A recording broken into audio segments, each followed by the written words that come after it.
and sisters, how are you all today? We had a slightly shorter sitting than usual. We sat for about 15 minutes. So if you consider this, just going through the body, in sequence, that's about 14 minutes. Then you observe your breath for a while. Then you start from the top again. So you just do 4 sets, is 1 hour. Before you know it, it's 2019. Not so easy.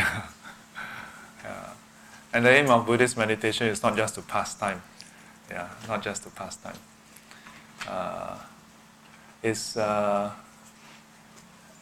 It may seem different from the meditation we usually do, but they are actually in the same,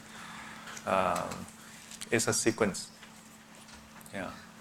Because if the mind is too unruly, then even as you observe the different parts and you scan through, it's hard for you to observe it as well. So many people, they use anapanasati, the mindfulness of the breath, as a precursor to quieten the mind to a certain level. Then they observe the different parts.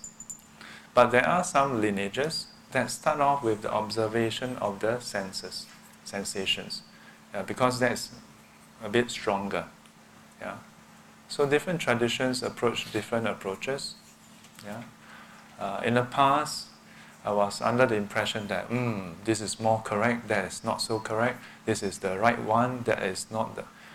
But over the years, as I visited different centers and learned under different teachers,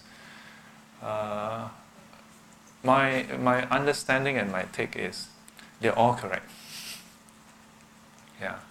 They're all correct because that is what worked for them. And that is what will work for some of us, not all of us. And that is why some people, they go to, let's say, Mahasi tradition, and they swear by it. Okay, kind of ironic to swear, but they would find that it really connects for them. But there are also those who go to Mahasi tradition, and then they find that it's very regimental, step by step.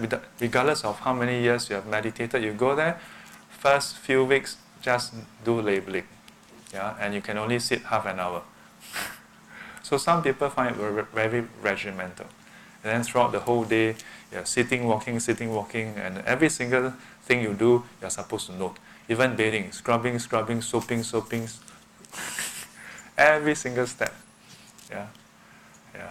So much so that even when we are having meal, if you have a chance to go for those retreats and centers, and then you just sit there and you observe, most people are like slow motion.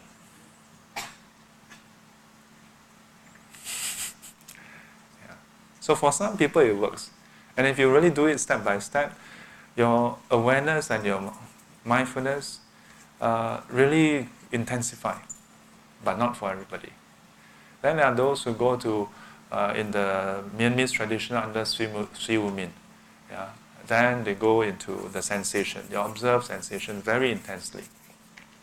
Then some traditions do walking and sitting. Some traditions don't do walking. They just do sitting.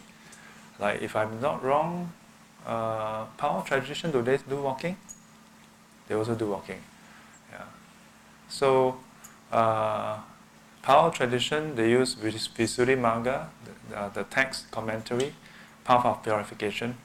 And in the strict Pao lineage, then until you attain jhana, they don't teach you vipassana. But there are those that they say we teach direct vipassana. Day one you are doing vipassana. But that vipassana and other vipassana, they're all using the same, all seems to reference Satipatthana Sutta. But yet it's slightly different. Then there's Goenka tradition. And there's no 3-day retreat. Usually that's the standard 10 days. And regardless of whatever practice you have had, you go there, 10 days. And you need to attend how many times of 10 days before you can even ask to volunteer. Yeah, the volunteers have all at least attended, 2 or 3 times of their retreat. Then they can volunteer. Yeah, and they start off early in the morning at 5 to 7 a.m. It's 2 hours of sitting in the morning. Yeah. So when I was assisting in some retreats, novice retreat and that, and they asked to wake up at 6:30 or something, and I'm like, hey, Goenka tradition, yeah, is usually for lay people to attend, and then wake up at 4:30 and start at 5. How can we, when we organize for novice monks, then we start at 5:30? Oh, so early. No, we must start at least at 5 or 4:30. Yeah. So all the different traditions, if we were to go and look at the different traditions initially, we may feel quite confused. Yeah. Or we may feel like, oh, because I start off with this lineage, then when you go to other places, and we may find that, oh, this one is wrong, or this one is different, like that. Yeah, like you know what? Like small kids, kindergarten. My teacher teach like that, leh. Yeah, but as you do your own practices and you look at more and more traditions, then you realize, there's something common underneath that. Yeah, and my understanding and my own experience is that they are all correct. I'm not just trying to say something diplomatic, but the truth is that they are correct because that is what worked for that master. And because we are all different, so of course different techniques work for us. Since I came back, I've been asking different classes to observe that breath. And each time when I ask a different class, in fact I asked, this time around for the meditation class, I started off slightly differently. Usually I will start off and ask them, do you know that you are breathing? They say, yes. How do you know? The common reply is, because I'm alive, ma. This is called knowing that you are breathing through inference. Yeah. So this is using our frontal lobe to think about it. Yeah. When the Buddha say, monks, as you breathe in, know that you are breathing in. As you are breathing out, know that you are breathing out. Yeah. This is not through inference, not through thinking. Yeah. But direct observation. And observing the breath in, so you know you are breathing in. Observe the breath out, so you know you are breathing out. Then, okay. Then I say, okay, now go and observe. I say, don't have to. Then all of them. I said, don't bother about posture. Just observe your breath. Your breath don't care about your posture. You mean, when you're standing in the train, you don't have to sit down. Then you can breathe, ma. Yeah. And you know what happened? I've never come across a class where everybody observe it in the same place. Some people will naturally observe it here. Some people will observe it here. Some people will observe it here. Yeah. So far, nobody observed it in the ear.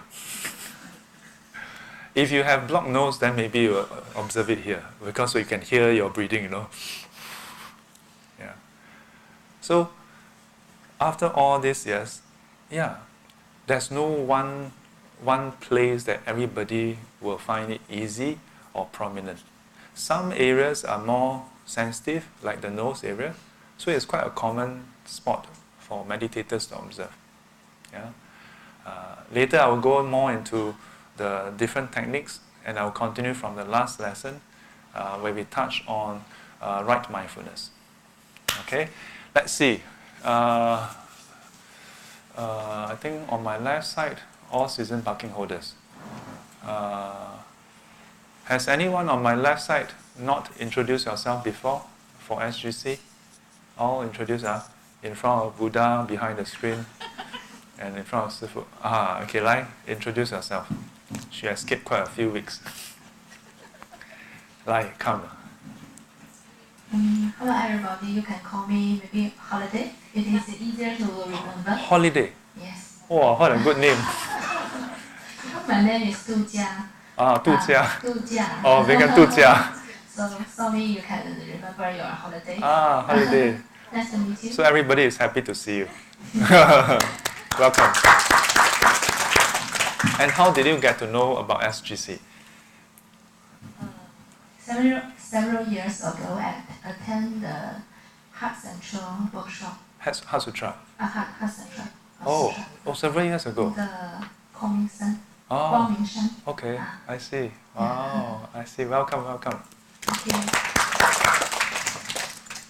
Okay, the rest. Hello, Thomas. Welcome back.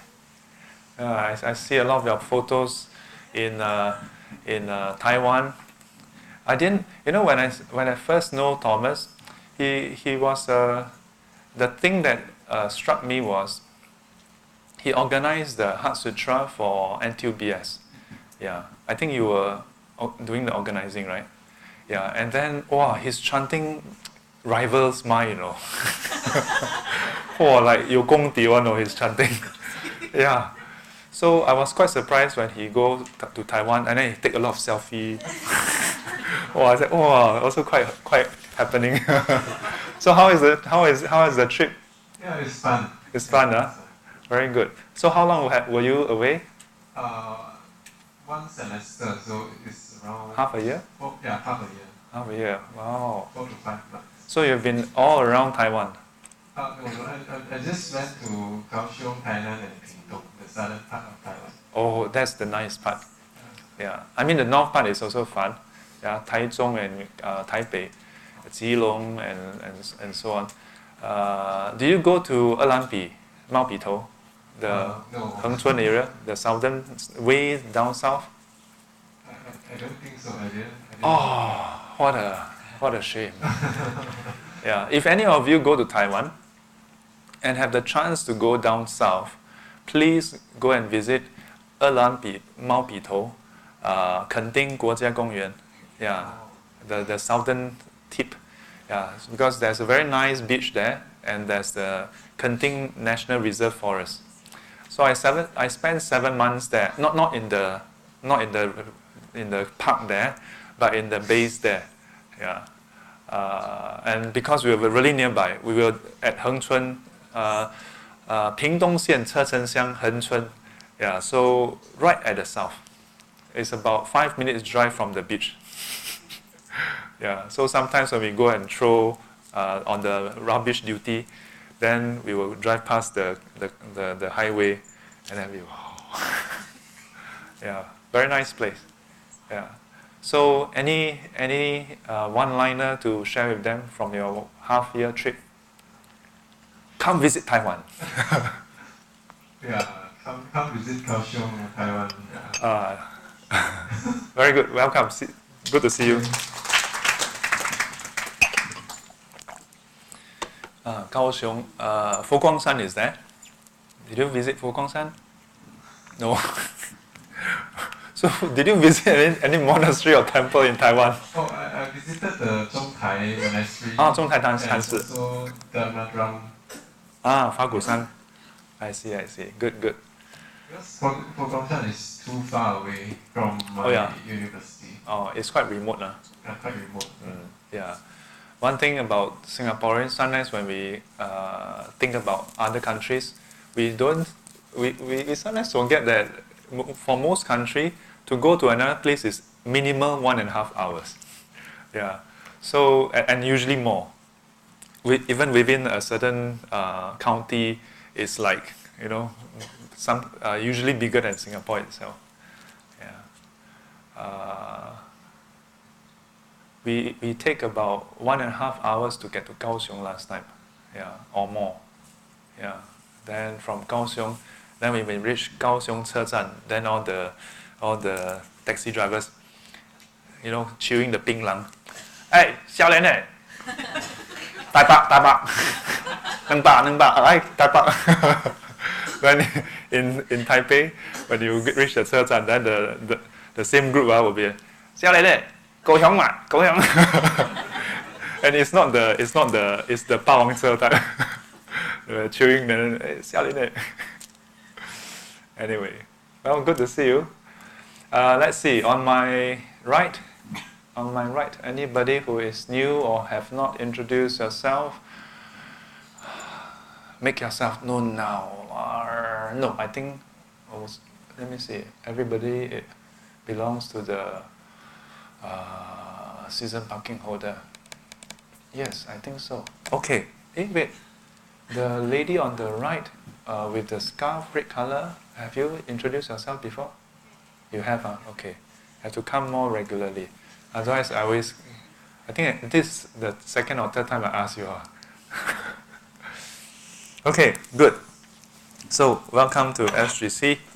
Today is a special day. Some of you would have gone to the Buddhist Union. Actually, let's just plug in there because this is going to fall asleep in a while. Yeah, I didn't bring the clicker. So some of you went to the puja in the morning at Jalan Senyum. How was it? Good? Did you all recite Ta Bei Zou? Yeah? No? At Kovan, not at Jalan Senyum. Okay. So did you all recite Ta Bei Zou? The great compassionate mantra. So do you all have great compassion? Yeah. Later on this year, we're going to have a program on the great compassionate mantra. Yeah. We're going to share the meaning behind the great compassionate mantra. Not just the word-for-word meaning, we're going to go through that also, but the mindset, the attitude. Today you all did Ta Bei Chan, right, actually? Yeah, so in Ta Bei Chan, you would have a lot of verses. Namo Ta Bei Guan Si Yin, Yan Wo Su Zhen 那个涅槃果。Namo Ta Bei Guan Si Yin, Yan Wo Zhao Den 这个得彼岸 or something like that. Yeah, so then 若我向刀山自摧折，让我下火坑自熄灭 and so on. Yeah, so the great compassionate mantra, like or rather puja, great compassionate repentance puja rather, Ta Bei Chan, is much like all the other repentance puja in the Chinese Mahayana tradition. It is actually often misconstrued to be a ritual. Yeah, or you go through this ritual, then you clear your karmic obstacle, then you clear it, right, then you can go and do more stupid things. Yeah, that is a misconception. Yeah, inside the puja itself, there are so much wonderful teachings, Yeah, so it starts off with paying homage to the Buddhas in the past and the Bodhisattvas and so on. Why do we do that? Yeah, like 2 weeks ago, we launched a feedback form. Do you all know the feedback form online? What is the URL? Don't know. Okay, let me read to you. buddhavachana.net/SGC feedback. So since then, we have received quite a number of feedback. We're not going to read all of them to you. And because most of them are anonymous, yeah, it's already there. Yes. Yeah, so this is the feedback form. And you can choose the event you want to give feedback on, and then you can go through and we can go through and give them a preview. Yeah, we blurred the images so you don't get so caught up, admiring the photos, then you never send the feedback. So you can give feedback on overall experience, content, and so on. And if you have more words to say, that is not covered in that radio checkbox, then you can write more things. Don't be mistaken. You can write multiple lines here. Yeah, and if you like us to follow up with you, you can put down your name and contact info. So some of you have shared, and yes, not just non-Buddhists, but Buddhists alike. Yeah, the thing I like about newcomers is you would ask questions. Yeah, usually Buddhists who inherited Buddhism, or have been in Buddhism for a while tend to assume things, tend to assume that things must be done in a certain way, or that without knowing why, they would just do it anyway. Yeah. So many times when I receive feedback about questions rather, about why we do certain things, I find that it's very refreshing. Yeah. So today we're going to share a bit about that also. Yeah. And in the Great Compassionate Puja, that class, I'm going to go into more detail specific to the Great Compassionate mantra itself. Yeah, but just to give you a preview, like we start off the whole session with Namo Tassa Bhagavato Arahato Samma Sambuddhassa. Yeah. So what is this verse? We actually have the English translation, isn't it? Yeah. Homage to the noble, perfectly enlightened one. Yeah.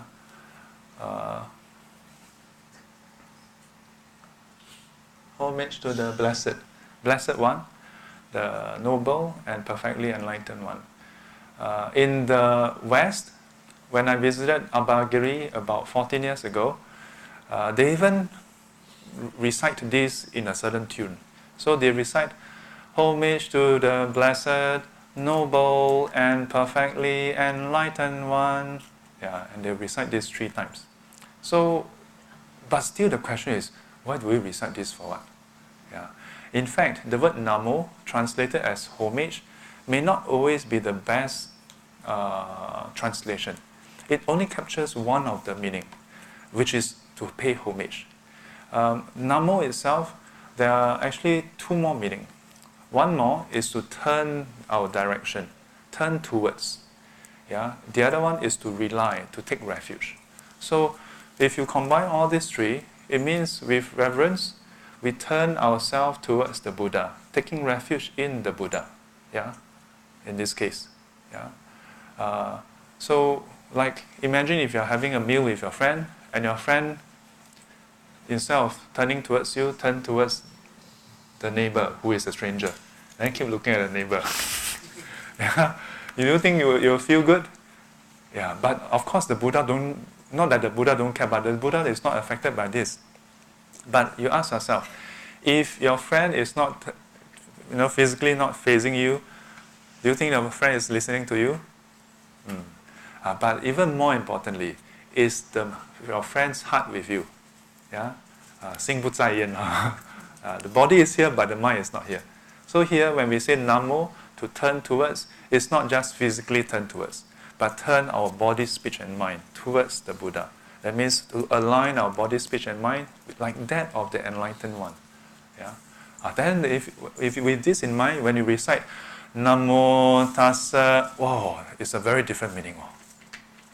But where did this come from? Was there some committee, they sit down and, hey, we must have something to recite, Yeah, so let's come up with this. No, it was not like that. It was rather quite spontaneous. In the Buddha's time, according to what was recorded down, there wasn't the internet. Well, okay, this is not recorded down, but we know that there's no internet, because internet was only invented in the past 30, 40 years. 50 over years. Yeah, in 1960-something to 70-something. Yeah. So in the Buddha's time, the fact that there was a person who is called the Buddha wasn't a common knowledge. Yeah. So much so that when the Buddha was walking from Bodh Gaya to Sanath to look for the 5 disciples, he encountered 2 merchants. And the merchants look at him and wonder what, they pay respect to him, because he looks quite, dignified, and there's a certain aura. But there was one more person who asked him, are you Deva? Are you a god? Are you Gandhava? Are you a in-between being? Are you this? Are you that? Are you human? Manusa? Yeah, are you human? And the Buddha said, no. Yeah. So the person asked, what are you? And the Buddha's reply was, awakened, which is basically Buddha, Buddha, someone who is awakened. And so from that day, he became known as the person who made this claim to be awakened. He became known to be reported to be someone who is awakened. Yeah? And then after that, when he teach his disciples and so on and so forth, more and more descriptions of him came. And so we have the standard set. Iti piso, yeah, it is such. Bhagava Araham Samma Sambuddho Vijacharana Sampano Sugato Lokavido Anuttaro Purisa Dhamma Sarati Satta Deva Manosanam Buddho Bhagavati. Today we recite this. We recite this as almost part of a ritual, what we call a puja. But in the Buddha's time, it was not recited like that. It was, you know, there's this practitioner in town. He's said to be a blessed one. He's said to be an arahant. He's said to be a knower of the world. And it's said that even gods come and ask him questions. He's the teacher of gods and men. He's the queller and vanquisher of those who are stubborn. He has this, he is able to answer all questions, and so forth. And even more importantly, he's said to be awakened. So this is the report that was passed about the Buddha. Now some of this, when we recite Namo Tassa Bhagavato Arahato Samma Sambuddhassa, still it wasn't decided by us really. But in the Buddha's time, as people hear this, then they go and look for the Buddha. When you read the sutta, it's really like us, curious. Got new thing in town. Last time no internet. Then we go and take a look. Yeah. Oh, I got a new monk in town. Go and see. Sometimes it's really like out of curiosity. Yeah. Wow. Do you hear or not? Our well-known teacher here. Now there's another teacher in town. This well-known teacher going to ask question. See what will happen. Then all go and yeah, go and see what will happen. And after witnessing the dialogue, then they walk away from it like, this one not so easy. Anything that was asked, he managed to answer. And do you hear or not? The well-known teacher, his first disciple, in the end become his disciple. In fact, this is really what happened, so much so that there are some other not so nice description about the Buddha, where he is known as the monk who has some magic. Yeah, you seldom hear about this, but in some sutra, that's what they talk about each other. That Gautama ascetic, he has some magic. Whoever go and talk to him will become his disciple. So as a result, the Buddha told them, do not think that I speak the Dharma to make you my disciple. I speak out of compassion for your welfare and benefit, not to make you my disciple. And so there were times where people came to see him, ask him questions, trying to defeat him, became convinced, continue to ask, not because they are not convinced, but because they are so amazed by the answer, they want to hear more. So they just keep asking and asking until they are utterly satisfied. And they said they want to become the disciple. Sometimes as a lay disciple, sometimes as a monastic disciple. But what did the Buddha say? No, it is not right. You are a person of stature. You are a public figure. It is not right for you to just change your teacher over a conversation. The Buddha would reply in this way. The Buddha don't say, lai. Take picture. Hey, post on internet, let the whole world know. Yeah? The Buddha didn't do that. In fact, the Buddha rejected them.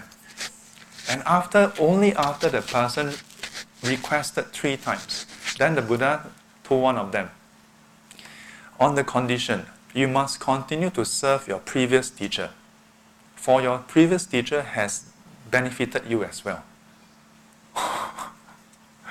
Last time when I read this, I was like, But nowadays when I read it, I was just mentioning, I feel like I feel a bit touched, I don't want to anyhow cry. Anyhow cry, then people say, "Wow, tapai kau is go." But it's really quite. I mean, in this day and age, when you think about it, that is quite amazing, you know.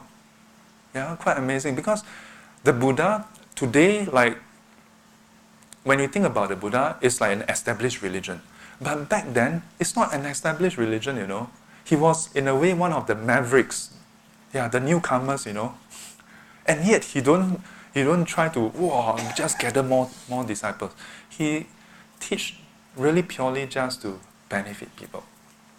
And so, besides the Buddha, there were those who never get to see the Buddha. Why? Because although the Buddha is said to be able to manifest in many forms and many places, he still lived majority of his life just as a normal human being, walking from places to places with the monks. Yeah, going for alms, and then when there's no food, he don't say, don't worry lah, no food. Dong. Yeah, he go hungry with them. And that's why there were some suttas, there were some rules set about us not declaring our attainments. Because if we declare our attainments to those who are not so into the practice, y'all will discriminate. This one got attainment, no? That one never say. Then offer him lah, offer that one for what? Lay disciple, easy to be corrupted in your mind. So, as a result, some people come into contact with the teachings not directly with the Buddha. They come into contact with the teaching through his students. So, what happened? When they talk to the students, they are also very impressed. So impressed that they also want to become the student. So then they say, take me as your student. Then, you know, the Buddha's disciple, you know what they say? No. My teacher is still around. You should take him as your teacher. Why you take the student as a teacher? So then they'll ask, so where is your teacher? Oh, my teacher is now in Magadha. My teacher now is in Kosala. My teacher is in this and that place. And then they will turn in that direction, kneeling down with their right knee on the ground and adjusting their robes. Even the lay people were wearing robes. It's not just the monks wearing robes. You know the Indian sari now? That's more or less, not exactly the same, but more or less. And out of respect, they will adjust the robes on one side. You ask me, what makes it so you know, if we, like, you see this rope, this is bearing one side already. Yeah, you want to bear some more, I have to take this off. Yeah, if you are lucky, some days you may see me wear Theravadan robes, then you see me expose this side. But you may need to wear sunglasses. Some people say it's very bright. If you ask me, in what way, what is that for? Well, in the Buddhist tradition, exposing the right shoulder is a form of respect. Yeah. But you may ask, in what way is that respect? Then I also can ask you, in what way is shaking your hand a form of goodwill? In what way is blowing the candle, having candle and a cake about birthday? 200 years ago, Chinese don't do that. Yeah, traditional Chinese, we have mee sua and the egg. So then you have to ask yourself, before mee sua was invented, then what did we do? All this is human construct and convention. Yeah, but just like our traffic, it is by convention that we drive on the left side. Because of that, one day, if we all agree, we can change. But before it's changed, you better follow the traffic rule. So in the same way, if you want to celebrate birthday for people who like candle and the cake, let them eat the cake, not the candle, then you should celebrate in that way. Doesn't mean that if you don't celebrate in that way, that's wrong. Yeah? But it's just by convention. Similarly, when they do this, they expose the right side of the shoulder, bare their right shoulder, in a way it's by convention. I've heard before, but not so clear. But one of the explanation was that the right side, because then they will circumambulate the object that they respect, and it is to indicate that this person is speaking the truth and worthy of respect, and so on and so forth. And apparently, some of this notion of respect is not just in India. further up northwest, yeah, in the Mediterranean, they also have all this kind of concept, yeah, including hand signs, yeah, mudras. Like if you watch some of the period drama, yeah, or some of the whatever movies about ancient Greece, yeah, Athens, yeah, there was one which I saw a clip. The fellow who is announcing something, right, he'll do this. He will put this hand gesture. And I go and research. Oh, for them, when they do not do this or this means that they are speaking the truth. Yeah, they are highlighting. Yeah, but nowadays you do this, then people talk siao liao. Singapore very soon. Hey. We actually get this from Indian. Yeah. You think about it, salute, what is a salute? What does it mean? Like that. Then in British colony, it's like that, or then how? Like that, or like that? Or Scouts like that. Buddhists, we do it Anjali. All these are human constructs. Yeah? But these constructs help us to express what is inside. And so those days, they do this, they bow in that direction, and they would say out this verse. I don't know how they standardize this. Some people say that it was not standardized. Some people say that it is standardized. What I suspect is somewhere in between. Maybe this was quite a common verse, but maybe some of them would say Namo Buddhaya, and that's it. Maybe some of them Namo Tassa Buddhaya, Namo Tassa Bhagavato Buddhaya. 搞了. Yeah? May not be as standardized and uniform, or everybody somehow they got the Twitter feed, they got Facebook. Okay, from now on, all of you want to, then you must say this. No, it's only now that we say this. Yeah, but even sometimes at public talks, you see the speaker, they go up, Namo Buddhaya. Is it wrong? Hey, how come you never say Namo Tassa Bhagavato Arahato Sammasambuddhassa? Yeah. Then when Buddhism spread to China, then we say Namo Ben Shi释迦牟尼佛. We never say Namo Ru Lai Yin Gong Zhen Bian Zhi Ming Xing Zhu San Si Si Jian Ji. Wow. By the time you finish, everybody.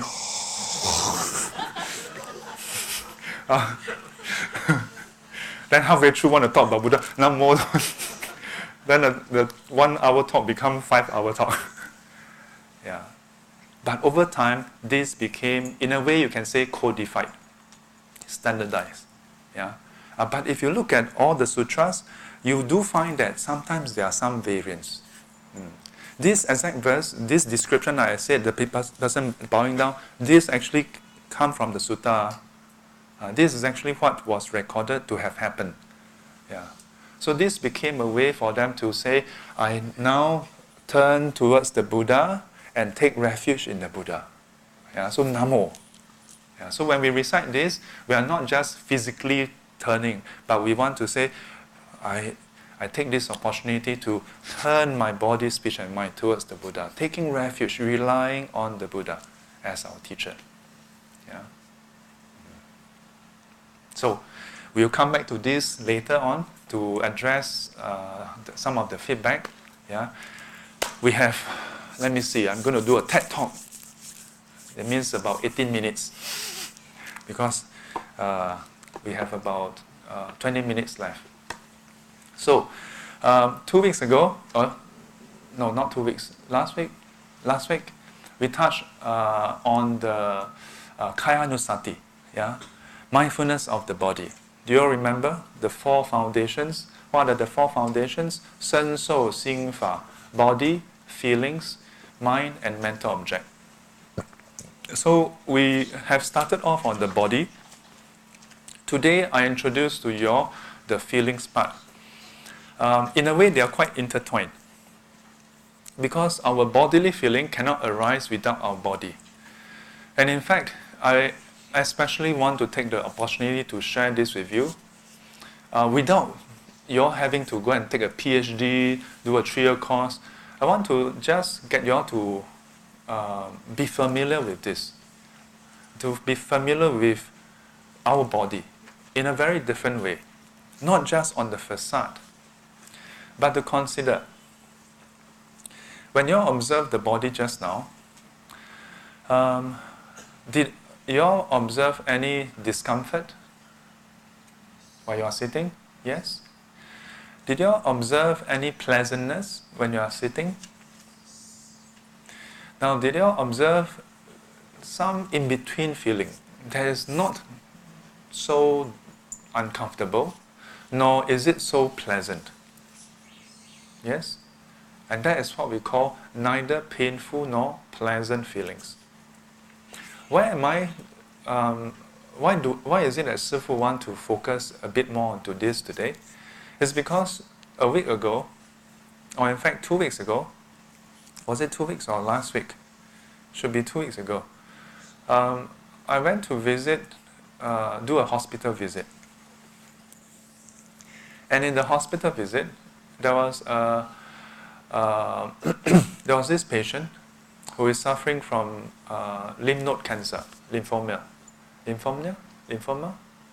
And he's 36 years old. He is a working partner of one of our volunteers, Chris. And so as I went there, I looked at him and I learned that he's 36. That's almost 9 years younger than me. Yeah. But the doctor told the family that he has 1 month left. I visited many cancer patients at different stages, stage 1 to 4, different type of cancer. So that day when I visited him, I wonder, what should I be telling him? Usually it's not 1 month. Usually it's like stage 1 or 2. And so, still undergoing through chemo. Or else it is usually within the next few days. Yeah, 1 month, 不长不短, 阿弥陀佛. So I thought, what can I tell him now? If I tell him that he's going to be okay, that's lying. If I tell him, oh, by the way, they told me you have 1 month left, that's not right also. The Buddha said, before speaking, we should consider, is it a truth? Then if it's the truth, don't just say it. You have to consider, is this the right time to speak? And then if you think it's the right time, you should ask, but if you speak, will the person accept? Will the person be upset? Will you be upset? There's so many considerations. Then you should still even consider your intent. Yeah? Is it out of compassion that you speak? Sometimes you do have to give people the bitter pill, but I thought that day is probably not the day. Then I thought, what am I going to tell him? I shared quite a bit about the teachings with him, but even more importantly, I shared with him the practice of observation of the bodily sensation. Yeah. There are 3 things I shared with him. The first was to observe through the body the different kinds of sensations. Yeah. Just be aware, and then after that, to note that there are different kinds of sensations. Painful, pleasant, neither painful nor pleasant. Yeah. And then after that, to observe also through the body the 4 elements: hardness, softness, viscosity, fluidity. To observe warmth and cold in the body, and to observe movement, stiffness, looseness. Yeah. Earth, water, fire, wind. 坚湿暖动, 地水火风. These are the 4 elements.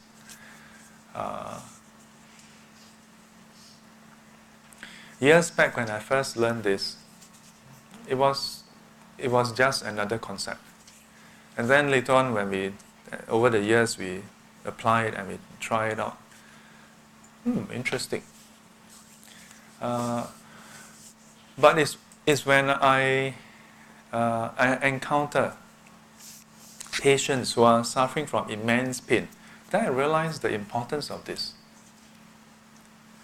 I myself, occasionally, once a year end, you have flu, a bit of, and then in the past few years, maybe a bit of headache because, at a certain age, then when you don't have much hair, then you... Tao tia. And that's where I realized that, yeah, this practice have a very direct application. Because usually, besides the body giving us sensation, we are more often than not trying to seek pleasant sensation. Whether it's eyes, ears, nose, tongue, body, the first 5 senses, we are always trying to seek things that is nicer. Nicer to see, nicer to hear, nicer to smell, nicer to taste, nicer to touch. Think about it. When you buy your clothes, do you feel the texture? Even for myself, I like to think that I'm not a choosy person. When I was much younger, every time when we get our new clothes, I will cut off the label. Much to the chagrin of my parents, because they are like, you cut off the label, then it's as good as any kind of t-shirt. Like, we spend the money to buy, last time there's this brand Montagut or whatever. Yeah. And sometimes they buy, sometimes from my auntie, they buy extra set or something, then they give me. Then when you wear the stupid Montagut label, keep on scratching you, right? Then I'm like, cut it off. So they're like, hey, with that label? Actually, I don't know how much one Montagut t-shirt, polo tee costs. How much, I don't know. How much is it? Supposed to be branded back then. I don't know how branded it is. Expensive, huh? 80 plus, really? Oh, you mean now or last time? Last time 80 plus, Oh, no wonder my parents got so upset. So imagine, with that label is 80 plus, you cut off,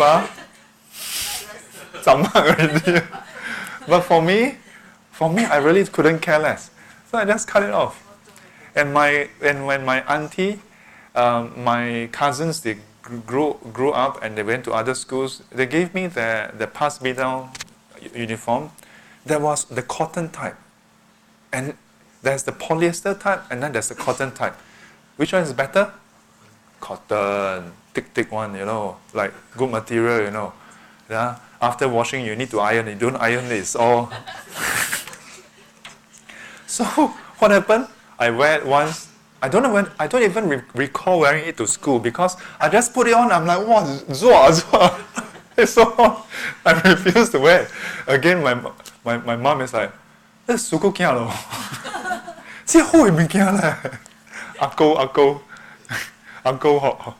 Then I'm like, but so even though I like to think that I wasn't a picky person, but now when I think about it, yeah, we choose, We choose. As much as I don't go and choose to buy expensive things, but I would prefer to wear something that is comfortable. No crime or shame in that. But it is very telling that even at a young age, even for small kids, you ask them to eat vegetable. I read some research, then they explain why kids don't like to eat certain things. We all observe that as we grow up, by the time you find bitter gourd tasty, it means you have come of age. Right? When we are young, what is this, man? Good for you. But then when you come of it, you just find that it is nice, So this is what? 2 things. From a scientific point of view, it is because young people, their senses are very, very acute. It's very sensitive. So a bit of bitterness is very bitter for them. For us, it's already dull. So we start to taste less of the bitter, but more of the tangy, that tangy taste. So 有点甘苦. We can taste that, but they cannot taste it, Then they're like, well, it's just me. This also tells us, even taste is not inherent. But yet, because we don't actively see this, so we have all this tussle. And we spend so much time trying to please ourselves, to satisfy our senses. And so we only relate to our body as far as pleasantness is concerned. As far as our first 5 senses is concerned, we only want to look at the beautiful side of this world, the pleasant side, the attractive, agreeable side of this world. There was one time when I was a lay person, I was out with a friend. I think it was either Marina Square. I think it was Marina Square, back when it was still the hot thing. And then we took one wrong turn, and we opened the panel, and we entered into a service area, with the service lift. And it was quite a moment for me, because when I entered that area, the air was somewhat stale, no aircon, and then the lights were the not this kind of light, this is a bit warm, In shopping center, it's always warm light, semi-warm, bright lights, And nowadays with full display, whatever. So that particular corridor, even the wall was not finished.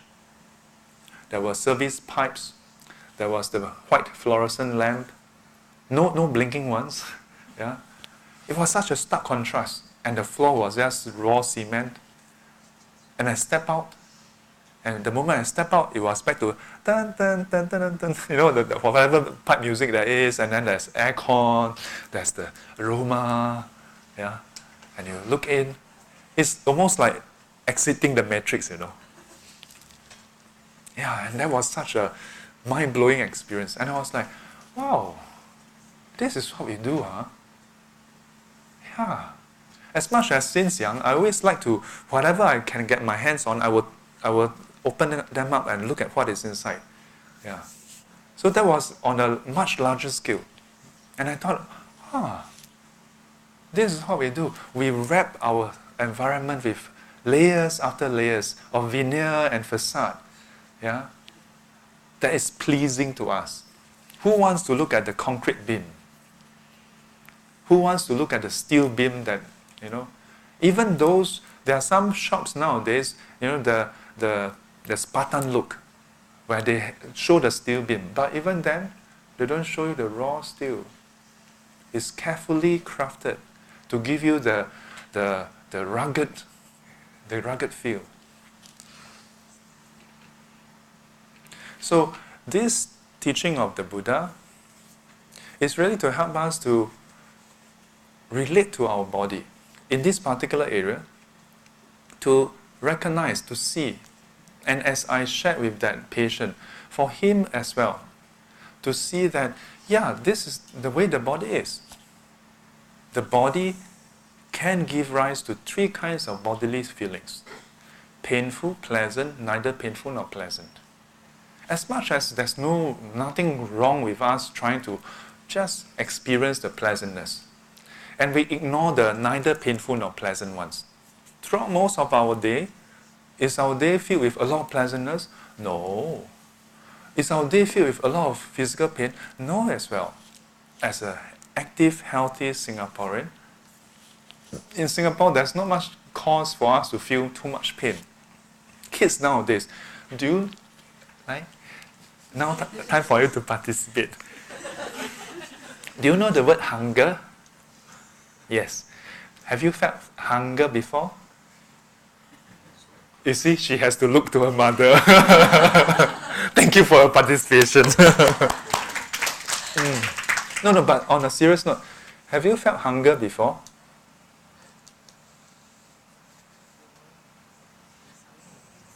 Have you? Have you felt hunger before? Yes or no? Her answer. And that's perfectly fine. It is wonderful. Our forefathers worked really hard. Our parents worked really hard. We worked really hard to make sure that our young people don't have to feel hunger again. And in a way we have succeeded, Young kids, not just her. Several years back, there was a P1 kid. I think the conversation was when he was in P1. And the mother was complaining, 我的孩子吃饭要40分钟啊，什么一大堆。So I'm like, well, they take time to eat because they're not hungry, what? Then you know what the son very candidly said, like, not trying to be funny, but just matter-of-factly said, why, hungry? Why is hungry? He wasn't trying to be funny, but it was a matter of fact for him. He has not felt hunger before. They may learn it in class, in school, of course, but they have not experienced it before. We have succeeded. We have succeeded in eradicating hunger in our population. But the downside is, then who cares about eating? Then you have to contend with that your child is going to not care about eating. Our time, if there's food, good luck. Yeah, you don't eat, thank you. Right? And so we just keep going after the pleasantness. And again, I'm not saying that we should go and self-mortify ourselves. But to realize that as long as you have a body, you have potential for these three kind of feelings. And you don't have to keep on thinking, oh, if you have pain, then it must be bad karma in the past. If you walk blindly and smash yourself into the wall, is it bad karma? Yeah, present life bad karma. Stupid karma, walk into the wall, of course it's painful, You know what I'm saying? Yeah? The Buddha himself, he didn't say that all our experiences is due to past life karma. In an indirect way, yes. Because of our past karma, you have a human body that is capable of giving us painful feelings, pleasant feelings, and neither painful nor pleasant feelings. As a Singaporean, most of the time in our day-to-day, we actually don't experience much physical pain. Because even now, hunger is not quite there. Before you even have a tinge of it, lunch break. Before you have a tinge of it, tea break. Before you have a tinge of it, dinner. Before you have a tinge of it, supper. The next morning, wake up, hey, want to go for breakfast? Oh, you're still full. It's such a luxury, to wake up with a full stomach. People last time have to wonder whether they can go to bed with a full stomach. My uncle used to tell me, hey, yeah,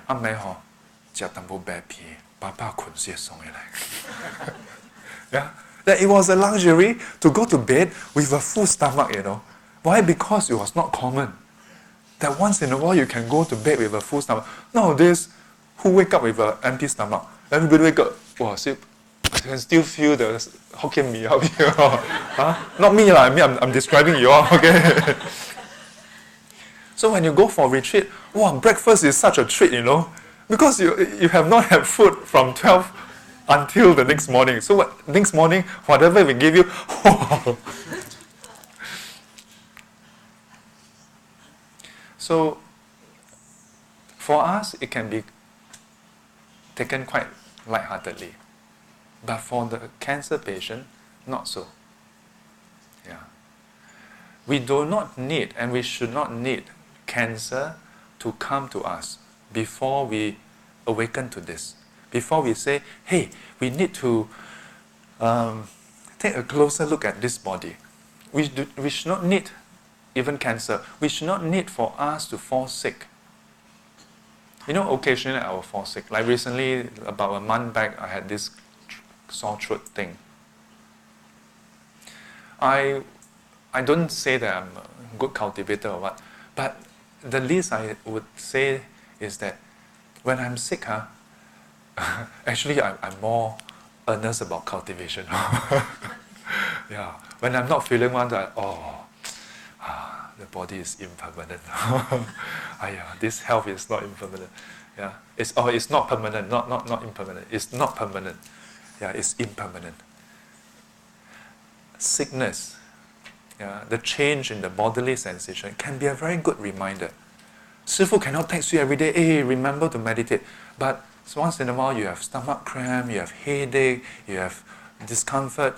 Take this as an opportunity to remind yourself, our health is not certain. Our health is but a delicate balance of our body that is repairing, growing and dying. Yeah, it is. The facade looks quite static. When you look into a mirror, it looks quite static, quite permanent. Permanent not in the sense that it is the same thing, but at least don't seem to change much.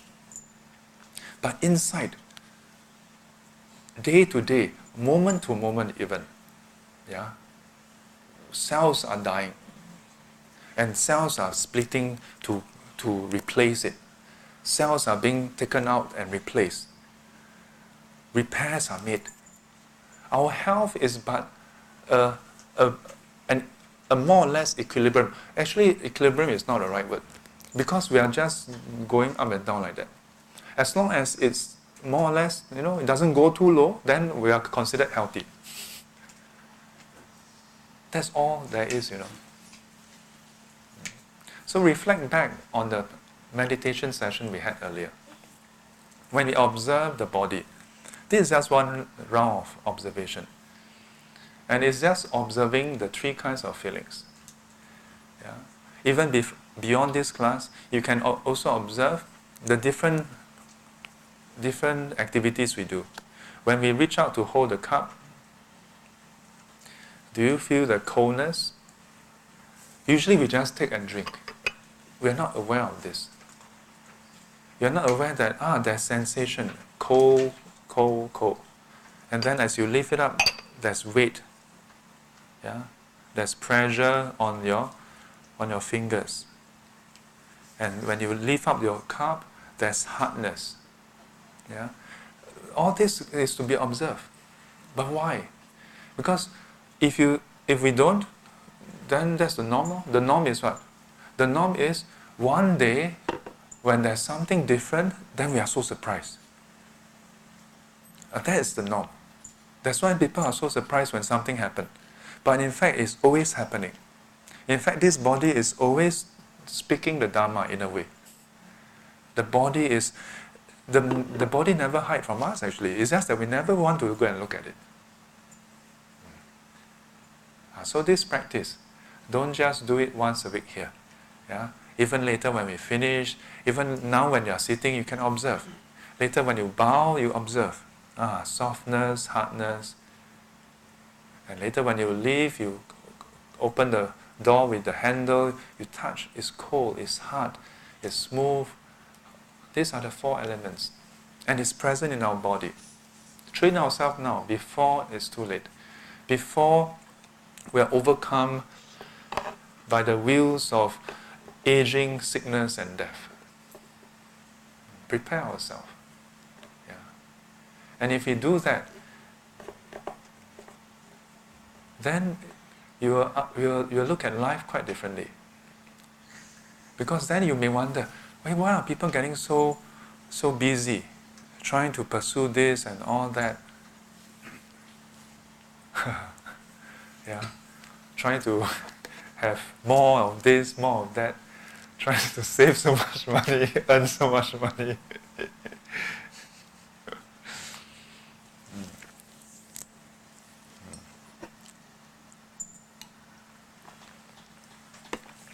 So, as far as the first foundation is concerned, the body, I'm going to just wrap up to here, yeah, because if we can go into the detail, but then that would mean that the four foundations will take another maybe a month or two. In future, we can revisit this topic. Next week, we'll wrap up on the feelings part. There's more to the feelings, yeah, the bodily, not just bodily, but mental sensation, and perhaps what we can observe and glean from it, and what we can do about it. But you must do the practice first. If you do the practice frequently, just to give you a heads up, if you observe this frequently and you meditate and you feel a bit of pain, don't be afraid of the pain. Don't be repulsed by the pain also. But don't be addicted to the pain. We're not trying to make you into masochist. Become twisted. Oh, I like pain. Then you end up doing stupid things to yourself. Yeah, I will say this. Harming ourselves is stupid. I know it doesn't sound politically correct. Yesterday I had a conversation with my niece, and I happened to talk about this. I asked her, when is the first time you heard about self-harming? Oh, She didn't quite understand my question. So she said, oh, from my friends. Said, around when? Primary school. She's now in Sec 2, Sec 1, Sec 2, Sec 2 already. In primary school, she heard. So I told her, I said, in my time, if people harm themselves, purposely harm yourself, we were like, what's wrong with you? Like, stupid or what? If people accidentally harm themselves, we'll say, hey, so clumsy. But still, it doesn't sound quite right? Because nowadays, if someone do self-harm, we will feel like, oh, cannot be helped, whatever. So then I asked her, let me ask you, if one of your classmates is able to get full marks or A, for exams, and after answering all the questions, tear up one of the answer sheet, and as a result, get a C or D. Yeah? And all of you know, because he tear out in front of all of you, and then he walk up to the teacher and submit. And as a result, he got C. And if you go through all the answers, he actually can get an A, maybe 90 plus. What will you say about this person? Then she said, in her own words, she's a Sec 2 girl. She said, a bit silly, right? A bit stupid. So I said, isn't that harming himself or herself? Why is it that when a person do that, it's stupid, but if a person cut themselves, then it's not stupid? Why are we not saying that it's stupid? We should tell people, this is stupid. It doesn't solve your problem. Yes, maybe. I don't say that what they perceive or what they experience is not true. Maybe when they are filled with stress, and then they go and try it, and because the pain is so much, it occupies their mind, so they forget about the problem. But if that is correct, and we should feel, if that is correct, and we should feel compassion, then we should feel compassion towards alcoholics. Why are we trying to stop people from, taking alcohol? Then we should say, poor thing, take alcohol, take more. Right? We never have compassion for people who are alcoholics. We say, hey, get a hold of yourself. So something is quite wrong in the past 15 to 20 years, In the West, they're having this kind of, everything is other people's fault, not our fault. Recently, there was this university kid from, I think, LA. Don't know, is it UCLA or one of the university? They went on a protest. They went onto the highway. One of them got knocked down. And you know what she wanted to do? She wanted to sue the university for not stopping them. Oh, I'm like, what? Fortunately, it was overruled. This is the thing, I've been highlighting to many different groups. Not the whole West. We must remember, not all Angmo are Angmo, some are Kim Mo. So the Americans Angmo is quite different from the European Angmo. And inside the European Angmo, UK Angmo is not one thing, there's the Brits. And even the Londoners and the West and the East is quite different, though. And then there's the Irish people. They're all quite different. And we haven't even started off with the French and the Germans. And then what about the Scandinavians, the Finland people, Sweden? They're all very different. What we keep on thinking is that Angmo is all the same. But a lot of times we are only receiving the American flavor of what is Angmo. For better or worse, the fact that we have all the technology is partly because Angmo pushed so hard. The Americans are more. But sometimes I ask people, you have to take a step back and ask yourself, if all their research and their methods are working, and they are saying, 20 years ago, we have a lot of self-harm, and now we have, year on year, we have experienced 25% decrease. And from the start, 20 years ago until now, we actually have overall 15% decrease. It's now starting to really take effect. Then I say, okay, I think we should really examine what they are teaching. No, it's increasing. I don't think it's decreasing, no. Depression, is it decreasing?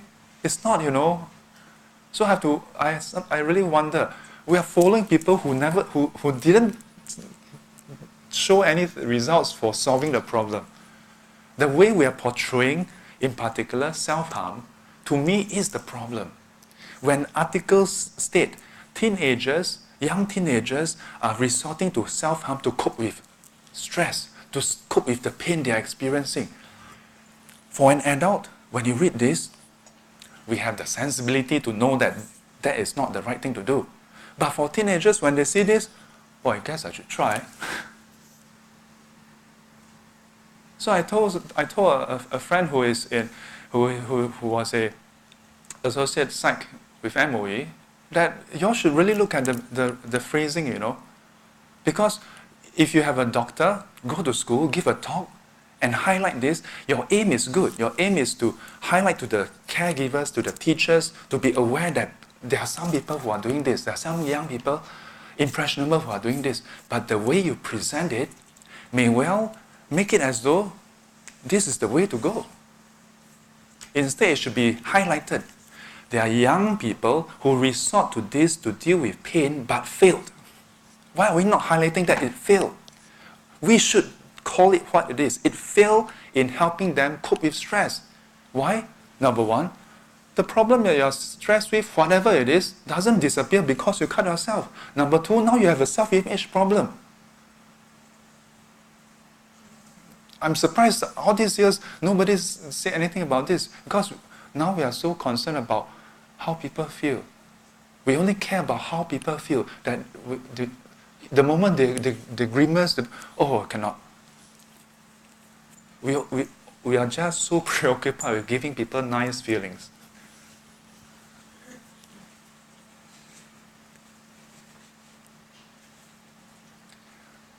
Unfortunately, the young people in the world is not going to just turn around overnight. Just because one monk said this. But enough of us saying this. Then some of them will start to wonder, yeah, why are we so stupid? Yes. You want to answer that? Okay. Add on. Okay. Yeah. Because also of some social media, it's like there was this very famous in YouTube, right? They call it salt and ice challenge. So oh yes. It. So it's self-harm also because of the social media thing that everyone is doing. Yes. So nobody really guide them. Even the parents also do. Yeah, even politicians. There are some celebrities, politicians, everybody go and douse themselves with the salt and ice. It's different because it burned themselves, so they put the salt and they put the ice. You mean they go and cut and then put the salt? Not the bucket challenge, No, it's different. It's this one.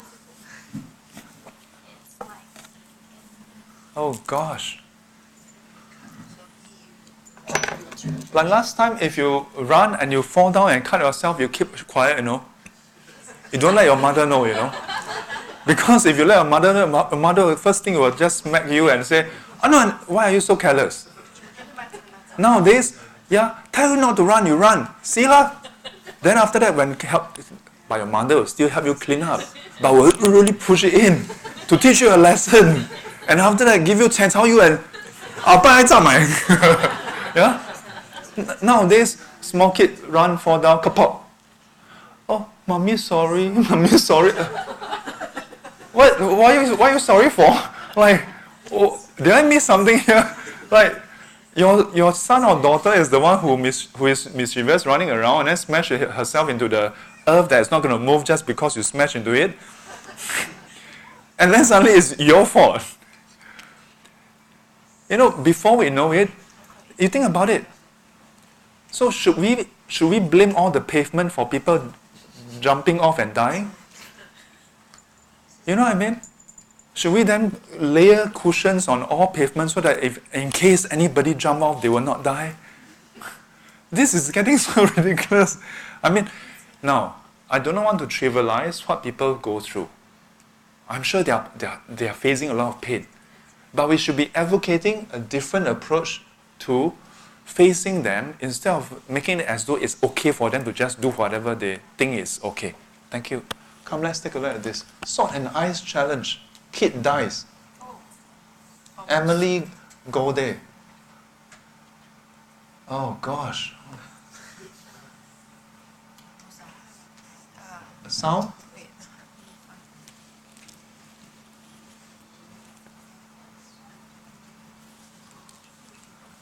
How about the sound here? Okay, it's maximum. Can you put a mic there? Because that thing doesn't produce sound by itself. But when you play, can you hear the sound? I'm playing it, but I can't hear the sound. Don't know how come. Then you make up some sound. Let me see. Okay, you try. So what are they doing? Okay, pause. Before we continue and before this YouTube continue, this is a disclaimer. There might be signs of scenes of violence that is not suitable for young kids. Parental guidance is advised. And remember, this is a stupid thing to do, okay? Don't do it. I told my young niece, I said, your generation always like to say that people are judgmental. Yes, I'm going to judge you. If it's a duck, if it looks like a duck, quacks like a duck, and walks like a duck, I'm going to call it what it is, a duck. If you do something like that, I'm going to call it what it is. It's stupid. You may have some painful reasons or whatever reasons. Yeah, I can empathize, I can sympathize with that. But I'm not going to say that, oh, then you can do whatever it is, then it's okay. It's still not okay, it's still stupid. Right? Like, it burns, because the temperature will, it causes the, oh gosh.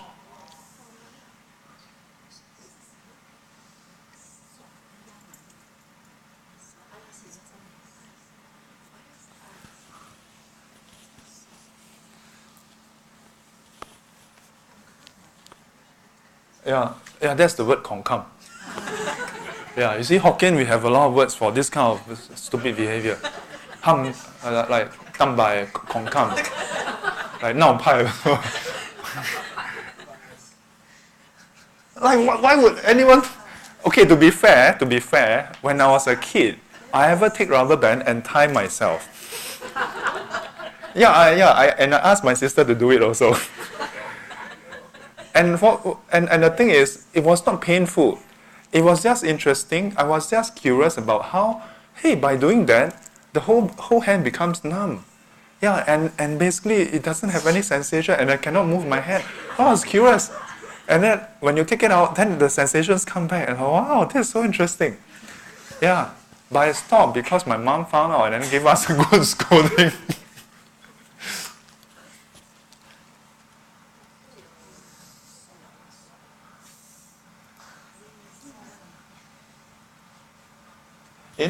In temperate countries, it can become so cold, you get frostbite.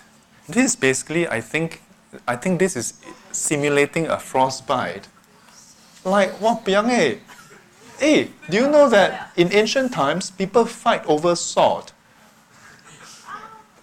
In ancient times, people have war because of sword. Yeah? And these people are...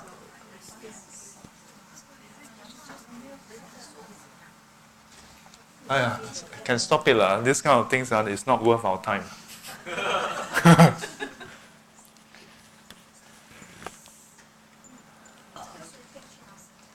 In the sutta, it is described that there were ascetics who would self-mortify them. Yeah, they would do harm to themselves. But at least those ascetics in the Buddha's time, when they did that, they had some reasoning. From the Buddha's teaching, we say that those reasonings were invalid, but at least they have some rationale. And that rationale was that they believe that all the experiences we have is due to past karma. And it's a matter of exhausting the painful ones. And that's why they do self-mortification. Ancient ascetics, Some of them still are around, as in like the descendants, the practitioners. And so they believe that, okay, if I were to just keep on giving myself painful experiences and not enjoy a single moment of pleasure, then surely one day we will exhaust all the painful feelings. Now, whether or not that this principle is true, that's besides the point. At least they have a principle, because ultimately they are seeking to have pleasure. Because they think, if I use up all my pain, then the only thing left is pleasure, then I will enjoy. Again, we may not agree with it, number one. Number two, maybe it's not true. But at least they have a principle. What is this? This doesn't do anything, It only introduces more pain. And of course, in the case of the ascetics of days gone past, the Buddha asked them, when you do this, how much of that painful potential have you removed? They said, don't know. How much of it is left? Don't know. How long will it take to fully extinguish it? Don't know also. Then the Buddha said, then in that case, what do you know? Then why are you doing this? So the Buddha declared it to be fruitless. And that's why in Buddhism we do not do this kind of ascetic practices that harms yourself and introduce pain. Mindlessly. So, you can close it, I guess. I hope that if you have young individuals, young people in your family or extended family, do share with them. You force them to go for tuition, they're also not happy. So, at some point, we need to share with them what is right view. Harming yourself is not right. And it doesn't solve any problem. Think about it. If now I know for a fact that if I were to do a small cut here and experience some sharp pain, and for some reason, magically, if I do that, the whole of the world will somehow be free of greed, hatred, and delusion for even one day. If even it's just for one day, even 1 hour, I will gladly say, sure, I will sign up. But no, when we do self-harming, the original problem is still there. Number two, now you have an image problem. Why do that? So coming back, when it's this topic, I'm quite because I just, some will say that this monk has no empathy or what. Yeah, maybe. Yeah. But if empathy causes them to think that they are doing the right thing and encourage more people to self-harm and bring them down this dark path, then so be it. Call me as a person without empathy. Then maybe empathy is not what they need. The bitter pill is what they need, perhaps. Yeah. But it's not a one-stop solution. Yeah. There's a reason why we are at this stage. And it's because the whole environment, the whole system. Think about it, for those of us who are 30 and above, we were brought up in a very different environment where even before you go to kindergarten or nursery, you have been scolded before already. You have been caned before already. So by the time you go to nursery or kindergarten, if you do something stupid or didn't do so well and the teacher criticizes, no big deal. In fact, sometimes it's too no big deal. Yeah. So we are resilient. We are emotionally resilient. For kids who grow up never ever given a harsh word, even when they do stupid things, never given a harsh word, then they have never experienced physical pain. And suddenly you give them that, they may really just break down. Perhaps that's why kids are dropping off like flies. Results not so good. I don't want to trivialize this, and it's a very painful thing. And perhaps that's why nobody that want to talk about it, nobody want to address it, because whoever says 最倒霉哦. But I feel that all of us have to say something. We have to address this. We cannot just, on one hand, we cannot have our cake and eat it. You cannot say, oh, I want to just have a lovely Disneyland-like environment for my child, but expect our child to grow up healthy and, proper. It's just impossible. Physically, it's like that. If your child is brought up in a clean room, environment with zero bacteria, you know what happened? Step out of the bubble, die. This is what happened when Singaporeans go to India. We go to Myanmar, go to India, boom, lao sai. We think because they are unhygienic, they think because we are too clean, no. And scientists today are agreeing that when child, especially when they are at the, before 7 years old or how many years old, if they are not exposed to dirt and ground and some grime, their immune system doesn't build up enough, so they will have a lot of more problems when they grow up. And dare I say so, if I'm the first person, then you all remember, okay? Dare I say so, the same should be said about our emotional resilience. I'm not suggesting that we should go around abusing kids and cane them and scold them for no good reason. But when it's deserving, they should be disciplined suitably. Again, I don't say taking anything you want and then whacking them until they die. Disciplining is not the same as whacking, okay? Yeah, we're not trying to physically harm them. Yeah, but if they are never exposed to even a scolding, then of course by the time they reach a certain age, it's like the Buddha, in that 3 palaces. Yeah, the moment he come out and he see, and maybe that's what happened. It was too much of a shock. It's like, wow, what? Aging, sickness and death, are you kidding me? But unfortunately, unlike the Buddha, most of our children are not so enlightened. Most of our children, when faced with the harshness of reality, cannot accept it. At least their response is not like that of the Buddha.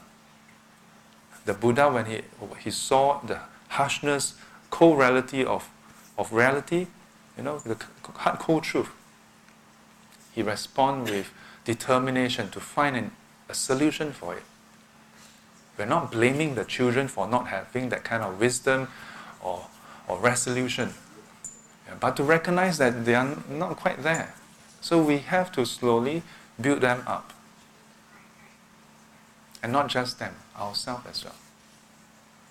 And I hope through the series of teachings, we can slowly build ourselves up and become healthy and strong, both body and mind. Totally purified inside out. Put our palms together. 愿消三障诸烦恼，愿得智慧真明了，普愿罪障悉消除，世世常行菩萨道。阿弥陀佛，起立。